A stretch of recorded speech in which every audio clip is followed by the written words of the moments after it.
Amakuru agagaciro gatambura konka arana bamuha nagira ngo ibyo natumazumana bamubehera bariyo mu rukiko rw'abanyamakuru harbomo mu Fort Potro yahakanisa amakuru aga ngutaka hababeraga mukama we.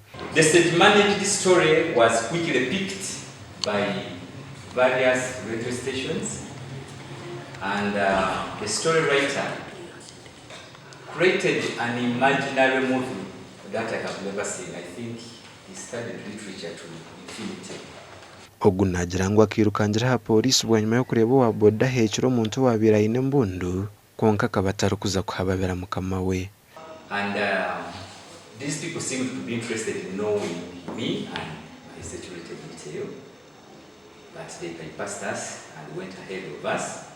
I couldn't just see this and keep quiet, and I simply say, oh, I saw people carrying a gun, because the training I have, for you to have a gun in plain clothes, then many questions arise.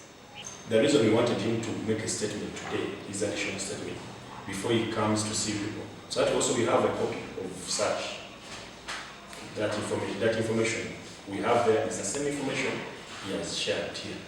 Angari akasugwa ora RCC wa Fort Potro we yahakanisa bari kugira ngo hagati ye na mugenzi we haroho butikirizana. We are still here. Me and the RCC of the whole Fort Potro city, we still deputies. We don't have any misunderstanding. We are working as a team and we know our work. By the some of us we are equated officers. Twesije nagira ngo nka polisi bamazire kutandikaho kucondoza hanshongeji. So we work as a team. We shall be updating you currently. Gasha kwa Jonathan Tusingwire.